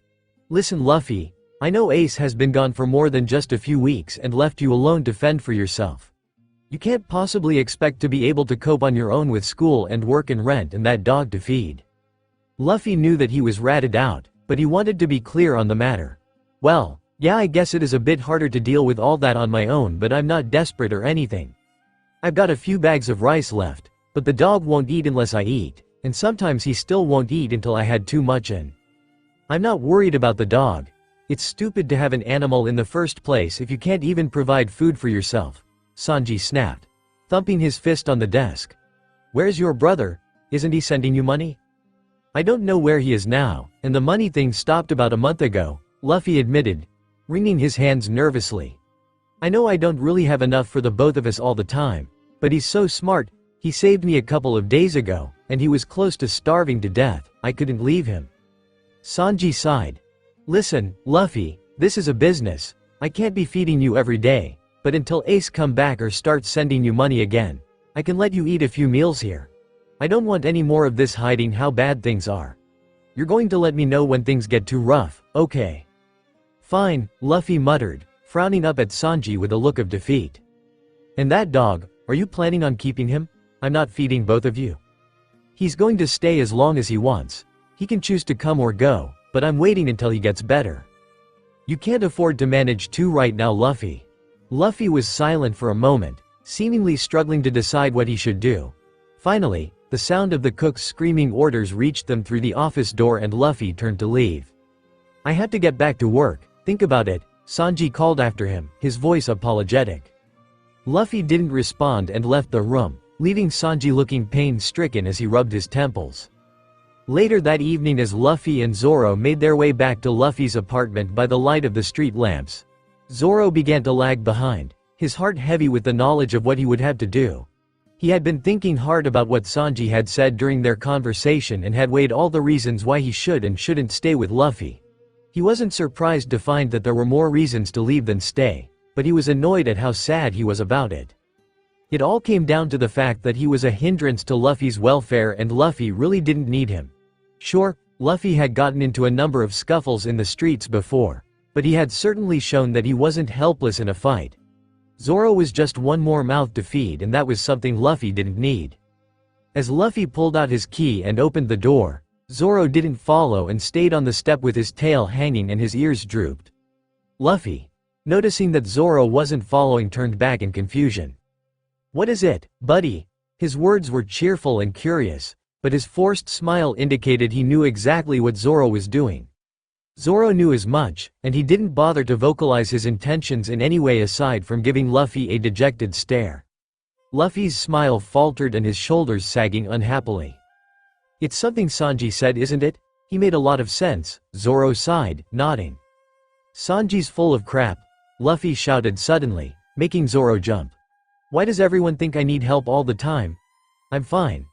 Ace will be back soon, and I can handle working a couple more hours. I thought we were having fun together. You're a good kid, Luffy, Zoro said, wishing Luffy could understand him at that moment more than ever. It was nice to have someone to hang out with for a change. But you don't need me. I'm not the kind of person who you need in your life right now. I've done things you could never forgive if you only knew. After all the time we've spent together, I don't want my past to give you even more grief. I'm nothing more than a stray dog in this form, and maybe that's for the best. How much harm can I possibly do in this form after all? Certainly not as much as I could before.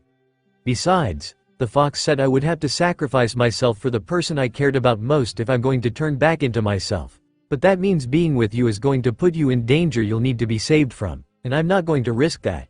It's best for both of us if we just go our separate ways. His speech done, Zoro paused and waited for Luffy to respond. Luffy had remained silent throughout Zoro's explanation, and even though there was no way to tell how much of it he had understood, at least he could tell that Zoro had made up his mind.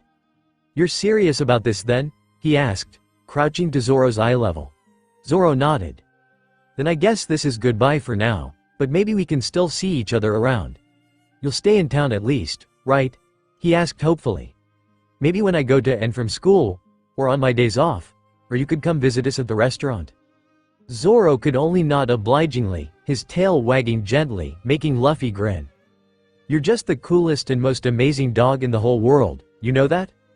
Luffy marveled as he scratched the dog's ears, making Zoro's earring jingle cheerfully. Zoro didn't object this time and leaned into the scratch gratefully, knowing it would likely be his last. I guess I'll see you around then. Luffy sighed as he finally got to his feet and turned to enter the building. He paused and glanced back. I wish I could at least guess your name. I never could think of a good one, and a dog as smart as you must have a name. I guess that's just one more thing that proves this wasn't meant to be, Zoro said, as Luffy finally turned and closed the door behind him. He stayed sitting on the building's front steps for a few more minutes, his mind spinning with inner conflict. Determined to convince him he was making a mistake, Zoro's rational mind won out in the end, and he finally turned to leave, trotting down the dark, empty street towards the park where he would try to find a secluded bush to sleep under. 2 weeks had gone by without much excitement. Zoro had started out sticking to the park and alleys around Luffy's apartment building like he had in the months before he met him.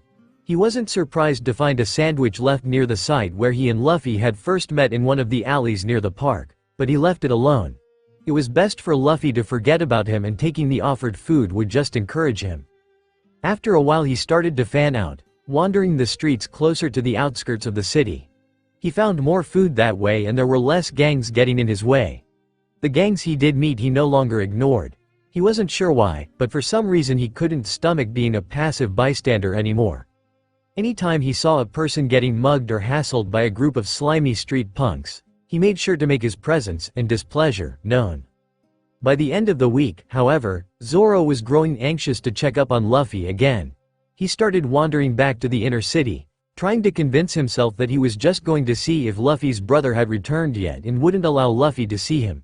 Soon, he found himself waiting under his usual bush in the park, watching the path for any sign of Luffy as he made his way home from school. Luffy didn't usually pass through the park on his way home, but Zoro hoped he might still be passing through to look for him. If Luffy didn't appear today, he would try to watch from the usual route to more that Luffy was safe with his own eyes. He'd leave the boy alone for good. It wouldn't do to prolong what Zoro felt he had to do eventually. He sat under his bush for several minutes, watching the people go about their business, oblivious to his presence, but always keeping a wary eye on the path where he knew Luffy would appear.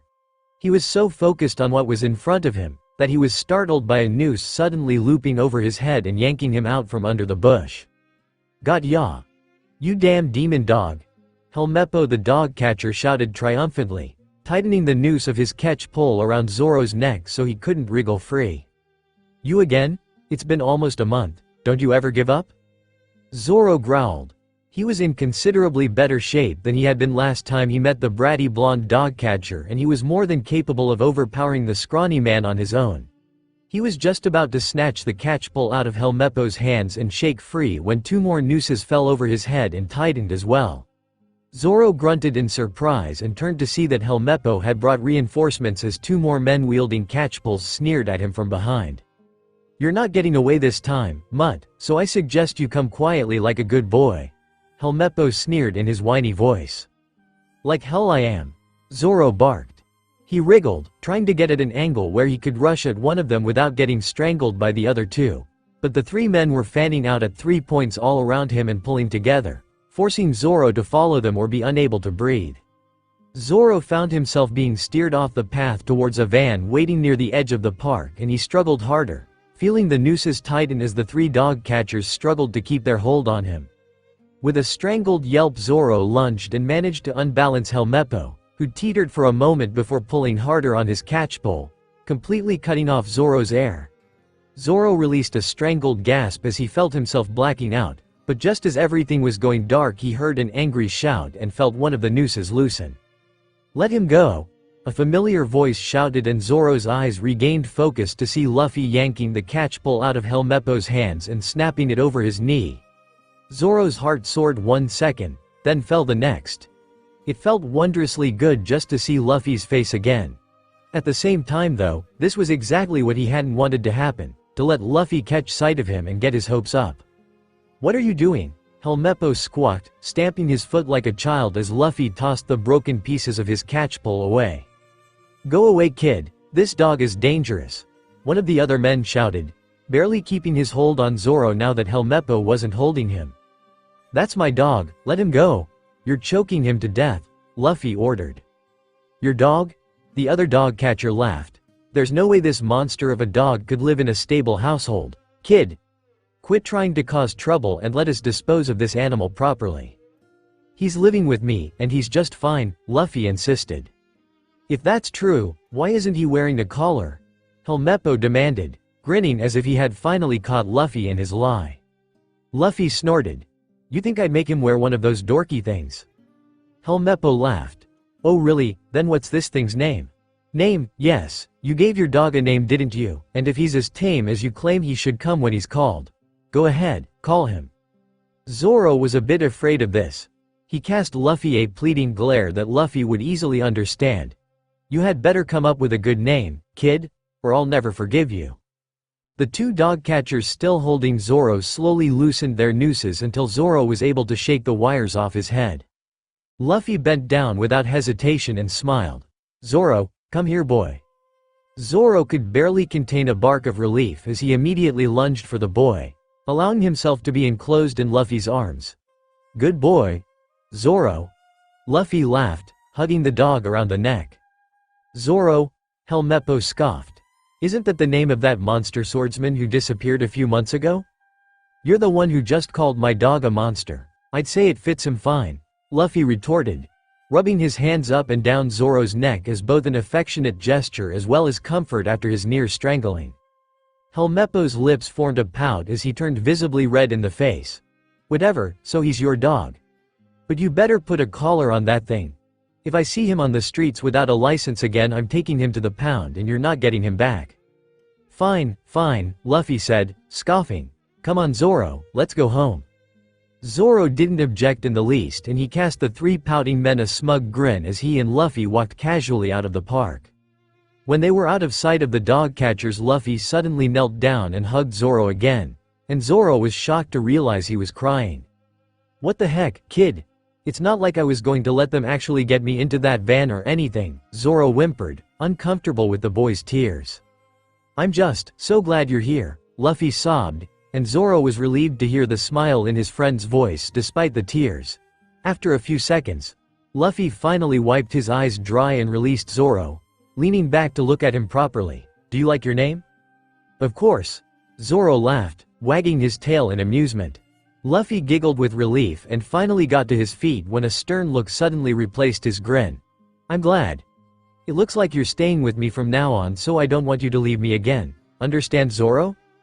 Zoro sighed patiently and nodded. "Don't worry, Luffy. If I remember correctly, I did say that if you found my real name that I would stay with you. So I don't exactly have a choice anymore." Luffy grinned again and gestured for Zoro to follow him once more, leading the way back to the apartment. "Sanji's going to be really mad when he finds out," Luffy sighed, making Zoro scoff. So what? It's not like he's your father or anything. He can't complain now anyway. Now that I've given you a name I have to keep you, the dog catcher said so, right, Zoro? Damn right. Zoro barked, making Luffy burst out laughing as well. Luffy was right about Sanji being mad about Zoro's reappearance when he showed up at the restaurant with Luffy the next evening. Despite his swearing and insults however, Zoro could almost feel a sense of relief coming from the cook. He wondered if something had happened to Luffy to make Sanji worry while he had been away, and he was struck with a pang of guilt at having left Luffy in the first place. Sanji didn't have long to express his displeasure about Zoro before Luffy asked if the dog could have a job. Zoro was just as surprised as Sanji was, and Sanji immediately refuted the idea on the grounds that a dog being permitted to work in a restaurant of their status was unheard of. Not to mention the questionable breed, which even Zoro had to admit would likely scare customers away more than make them feel safer. After some cajoling from Luffy however, Sanji at least consented to allowing Zoro to accompany him to the restaurant when he was on shift, so long as he stayed out of sight. This arrangement suited Zoro just fine, and he quickly returned to his old routine of sleeping in the locker room while Luffy worked, until one day when nature's call came at a rather inconvenient time. Blast these damn paws, Zoro growled, clawing at the door to the locker room desperately. Seriously people, there's a dog in need of some assistance here. The door suddenly opened a crack and Sanji poked his head in, scowling down at Zoro. What's wrong with you, moss monster? Cut the crap, swirly boy. I gotta drop one, Zoro snapped, and before Sanji could even attempt to try and understand what Zoro was saying, Zoro pushed past him and dashed for the back door, only to be faced with the same problem. By now, Sanji seemed to have realized what the issue was and was taking his own sweet time utilizing his opposable thumbs for Zoro's benefit. Better hurry up, Goldilocks, or I'll crap right here on your pristine kitchen floor, Zoro growled. Alright already, Sanji snickered, finally opening the door. He closed the door once Zoro was out, and Zoro had a feeling he wasn't going to be obliged to let him in again once he was finished his business, but that was hardly something he cared about at that moment. He hated having to use the alleyway to do his business. He'd been using the toilet at Luffy's apartment since he moved in with him, much to Luffy's amusement and amazement. The only washroom in the Bharati was the one off the dining hall however, and Sanji wouldn't let him be seen by customers, so the alley would have to do. Once the crises had been averted and his body was finally cleansed, Zoro found himself sitting alone in the back alley behind the restaurant, waiting for Luffy to notice his absence or finish his shift. He wasn't particularly bothered by it, but it was considerably harder to nap on the cold cement than in the warm locker room, and he was getting very bored. It was his inability to sleep that allowed Zoro to notice the rather sinister presence that had appeared at the end of the alley. He pricked his ears and sniffed suspiciously as he counted two strangers huddling at the mouth of the alley, talking in hushed voices over the sound of passing cars on the street beyond. You sure this is the place? One guy was saying, sounding nervous. Positive, he comes to this restaurant every Tuesday for dinner with his daughter. All we gotta do is wait for their cab to come, pop him one, and get out of there before anyone can snag us. It'll be a piece of cake, the second man snickered. Shut up, there he is. The first guy hushed. The two guys dipped their hands into their jackets as if reaching for their weapons. Zoro didn't know who their target was, but he wasn't going to wait around in the alley until he found out. With a thunderous bark, Zoro lunged at the nearest man, knocking him out into the open and sending the gun he had been drawing out of his coat skittering onto the road. A middle-aged man who had been helping his teenage daughter into their cab yelped in alarm and ducked as the second thug jumped out of hiding and aimed his own gun. Zoro was quicker though, and he rammed into the gunman's legs, knocking them out from under him just as a shot rang out. The man's aim was thrown off and the bullet pinged harmlessly off the stone archway above the main entrance to the restaurant. The man screamed and was sent crashing backwards on the pavement, where he cracked his head and remained still.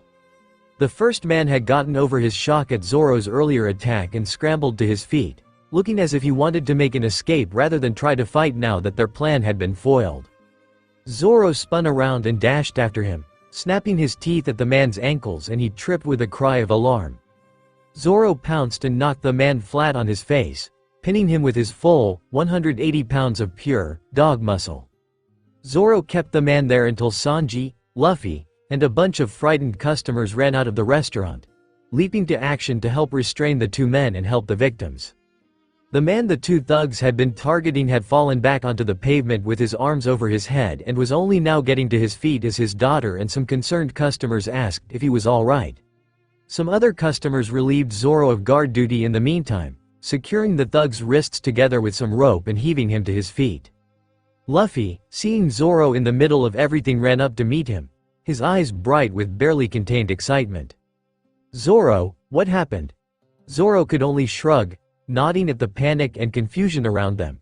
It was the targeted man who pushed forward next. "You there, young man?" Luffy and Zoro both looked up at the man, whose face was red and patchy from the shock of almost being murdered. His daughter, a pretty young teen with flowing blue hair, was supporting him with her arms wrapped around his chest in a semi-hug lift. "Is that your dog?" "Zoro?" Luffy blinked in confusion. Yeah, I guess. Why?" "I would like to thank your dog for saving me and my daughter from those men. I honestly believe I would be dead right now if it weren't for him." "Yes, thank you so much," the girl sobbed, pressing her face into her father's shoulder, grinning tearfully. "Oh, okay, cool," Luffy laughed, grinning. Sanji burst through the crowd then, looking flushed and out of breath. He turned to the would-be victim and bowed deeply in apology. "Mr. Nefertari, sir, Miss Vivi, I'm exceedingly sorry for what has happened here. I never would have imagined these lowlives dare bother a restaurant." "That is quite all right," Mr. Nefertari sighed, though his voice was still quite shaky. He turned back and nodded towards Zoro. "It's a good thing you have such a skilled guard dog to keep these alleyways safe." "But Luffy was going to say that Zoro wasn't the restaurant's guard dog, but Sanji intervened, elbowing Luffy in the ribs sharply. "Of course, Luffy. That's why I told you to bring him. I just knew having Zoro as a guard dog was a good idea," Sanji chuckled loudly. Zoro rolled his eyes at the cowardly move, but he wasn't displeased with the outcome. Once all the commotion had died down and the customers had gone home, Sanji brought Luffy and Zoro into the office to discuss Zoro's employment. "You're a dog, so don't expect the salary of an actual bouncer. I'm willing to add the maximum pay raise to Luffy's salary and you two can figure out how you want to work that out between you. I don't want the old man finding out if I can help it, and a mysterious paycheck to a guy named after some freaky swordsman is bound to get him suspicious. Got it?" Luffy and Zoro both nodded. Luffy was grinning like a child who'd just been told he's going to Disneyland, and Zoro couldn't help but puff his chest out proudly. It felt good to be earning his own way so he wouldn't have to depend on Luffy as much anymore. He hadn't had an honest job in years. It was strange to think he'd get one now as a dog. Things began to change very rapidly for Zoro within the next couple of days, as the new beard to be on watch outside the restaurant during his shift. Luffy refused to allow him to sit outside without some form of shelter and comfort, so Sanji had a simple but well-crafted doghouse constructed near the patio gate. There, Zoro would be able to observe customers as they came and went, as well as keep an eye on passers-by for suspicious behavior while sheltering in relative comfort. At first, just as Sanji had originally feared, few new customers were willing to risk so much as passing near Zoro to enter the restaurant. Some of the regulars who had been present the day of Zoro's defining rescue, however, including Mr. Nefertari himself, quickly spread the word of Zoro's heroism, and soon customers began to return. Some people even came to see Zoro specifically.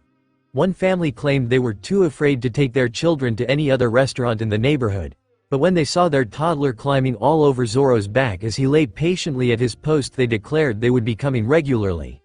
Most still kept a wary eye on Zoro as they arrived, but it quickly became apparent that he was harmless so long as the customers behaved themselves. Zoro didn't mind the job nearly as much as he had expected. It was simple enough to do.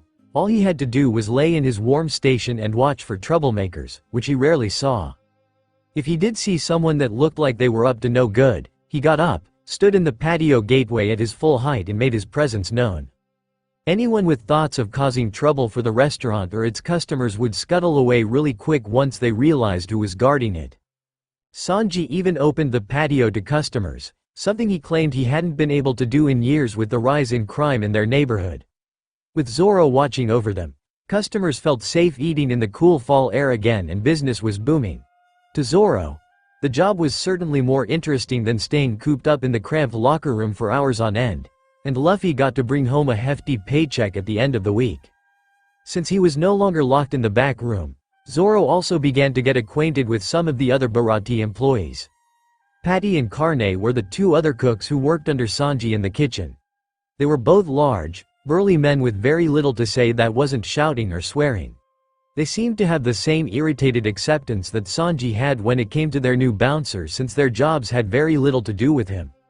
The cashier and co-waitress who ran the front counter and rang up orders was a loud, haughty young woman named Nami. She loved money and her bright orange hair always smelled of citrus. She worked as the restaurant's accountant as well, so she was often seen counting the money in the cash register and even caressing it lovingly before returning it to its drawers. Other than that, she was usually flicking her bright orange hair and flashing teasing smiles at the male customers to get bigger tips. Her first opinion of Zoro was that no such animal could possibly be trusted to keep customers safe. At Luffy's insistence, however, she gradually consented to at least accept him as one more person to boss around. One employee Zoro found particularly intriguing as well as exceedingly annoying was the part-time musician that frequently provided the entertainment during the night shifts. He was an 8-foot-tall older man named Brook with a large black afro and a hippie rock star attitude. Zoro couldn't deny that Brook was a fantastic musician, but the continuous requests to see female customized panties certainly lost him a few tips during the intermissions. Zoro and Luffy's relationship hadn't changed in the least, which Zoro was relieved by. He had worried that so many weeks apart may have caused Luffy to think differently about trusting him, but if anything, Luffy trusted Zoro even more. It boggled Zoro's mind how the kid could be so happy all the time when he had next to nothing. The cook had kept his word and was letting Luffy eat a meal or two each week at the restaurant as well as take any leftovers that may have been produced, which was making a bigger difference than even he probably realized. The addition of Zoro's paycheck meant Luffy could buy some actual fruits and vegetables rather than just rice, which he had been almost living off of before. Luffy even came home with a huge slab of fresh meat one day and the two of them shared it greedily. Luffy was looking happier and healthier than Zoro had ever seen him, and Zoro, for his part, could tell that he too was starting to feel the effects that regular meals and good sleep could have on his body. After a week, when Zoro could see what a difference his participation was making for Luffy, he decided to take on more hours at the restaurant on his own. After managing to convince Sanji, he arranged his shifts so that he could walk Luffy to school, do a 6-hour shift at the restaurant, pick Luffy up and return for Luffy's shift later that night. Luffy was against the extra work at first, claiming Zoro was too overworked already, but Zoro just scoffed and gave him a reprimanding nip on the leg for his complaining. Luffy had been doing the same thing for months anyway. Besides, the extra money gave Luffy a chance to take actual days off, and now he and Zoro enjoyed Saturday completely work-free, something Luffy hadn't been able to do in almost 3 months. Zoro's employment did not solve the one problem that both Zoro and Luffy had been dreading. Unless Zoro was equipped with some form of identification with an address, Luffy would not be able to prevent the dog catchers taking him to the pound again if he ever got caught. Zoro was certain he could avoid them well enough on his own, but Luffy thought the risk of losing him was too great to ignore any longer. Begrudgingly, the two of them found themselves wasting one of their newly earned days off perusing the available selection of dog collars at the local strip mall pet shop.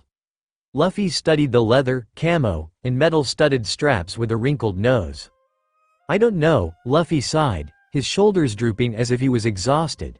"None of them seem right, they're all too doggish." Zoro grunted in agreement, his ears pinned in annoyance at his current situation. The lady behind the counter cast them nervous glances, apparently too wary of Zoro to bother offering her assistance. Luffy was about to pull down a plain black leather collar for Zoro's opinion when a familiar orange-haired woman spotted them from outside the store. "Luffy," she called, sounding almost indignant. Luffy looked up and grinned when he recognized Nami. "Nami," he called, waving enthusiastically, skipping amiably towards his colleague. "What are you doing here?" Nami asked, glancing dubiously past Luffy to see Zoro watching from the collar rack where he'd been left. Luffy's gleeful smile morphed into an irritated pout. "Well, the dog catchers said that if I don't get Zoro a collar they'll take him away. I can't let that happen, so we came here to get him one, but none of them are right." Luffy held a hand out to Zoro as if to demonstrate his point. Nami scoffed and crossed her arms. What does it matter what they look like? He's just a dog, it's not like he cares. Zoro rumbled irritably at her tone and Nami flinched nervously as Luffy retorted. Zoro's not just an ordinary dog.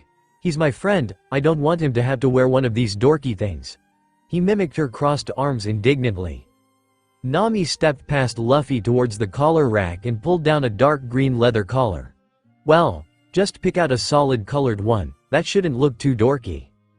Zoro says he doesn't like any of those, Luffy deadpanned. How would you know? Nami rolled her eyes. Because he told me, he's smart, remember? Luffy rolled his eyes as if Nami was the one being ridiculous now.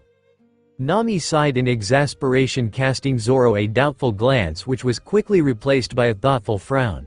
Does it have to be a collar? Or could it just be something to display? She asked after a moment. Luffy shrugged.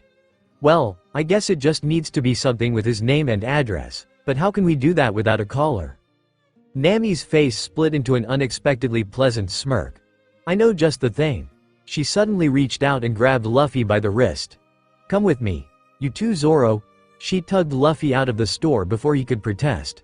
Surprised, Zoro trotted after them as Nami continued to drag Luffy across the mall towards a small fashion accessory shop. Leaving Luffy near a rack of scarves and hats, Nami dashed into the store and quickly returned with a large piece of black fabric in her hands. If a regular collar is too doggish for you, then how about a bandana? She asked, proudly holding the cloth out to reveal a simple black bandana that was large enough to fit around Zoro's thick neck. Luffy's eyes lit up. That would be perfect, way better than a collar. Nami knelt next to Zoro and held the bandana out to him as if asking for permission to put it on. Willing to try it, Zoro shrugged and lifted his head so she would have better access to tie it around his neck. Once it was on, he turned and glanced at himself in one of the full-body mirrors. He had to admit, it didn't look half bad. What do you think? Not bad, huh? Nami tittered, grinning smugly at Luffy. Way better than a collar. Luffy agreed. A moment later, however, his face fell and he frowned thoughtfully again. But, how are we going to put his name and address on it? Nami grinned, seemingly having thought of the solution to that problem already. Leave that to me. She leaned down and removed the bandana from around Zoro's neck. You come to work tonight and I'll have it ready. Trust me, it will be perfect. Luffy cast Zoro a bemused frown, but saw no reason not to trust her judgment. Later that night, as Zoro and Luffy arrived at work, Nami spotted them right away through the front doors and disappeared into the back room before they had even entered the restaurant. Seconds later, she reappeared holding the black bandana folded neatly in the palm of her two hands as if it was some royal gift and held it out so the two boys could see it. Ta-da! One stylish new collar with Zoro's name and address, ready to go, Nami declared. Zoro didn't think Luffy's eyes could get any wider nor his smile any brighter. Whoa, Zoro, do you see that? It's awesome. Zoro perked his ears and nodded, in approval. Nami had carefully stitched his name and address in shimmering gold thread across the hem of the bandana near the point where it could easily be seen. The stitching was thin enough, however, that it wasn't at all garish or feminine, and it matched Zoro's earrings perfectly. It was impressive handiwork for having been done so quickly. He held up his head again to allow Nami to tie it around his neck once more. I expect you to be wearing this from now on, Zoro, Nami said, crossing her arms in all seriousness. The last thing the Bharati needs is to be breaking their employees out of dog prison for not having the proper identification. Zoro snorted, as if he cared what happened to the restaurant. He could handle the dog catchers without needing a collar. If wearing this bandana would mean he was less trouble to Luffy though, he would live with it. Zoro did wear the bandana from then on, not that anyone who didn't know him was brave enough to read what it said. People seemed to treat him differently though, especially at the restaurant. New customers didn't seem so nervous around him, seeming to sense the legitimacy of his position just by that small mark of belonging. He could no longer be mistaken for a street mutt in the eyes of the public, whether they trusted him or not. Nami herself treated him with a lot less hostility as well. Certainly, she couldn't dismiss a creature that had been subjected to her own fashion sense after all. Most importantly, Zoro was finally legally a member of society again. The next time he and Luffy were hanging out at the park, however, he couldn't help casting Helmeppo a smug grin when he spotted him walking down the path. holding his head up high to show off the bandana as if it were a badge of honor. Zoro had never felt so entitled in his life.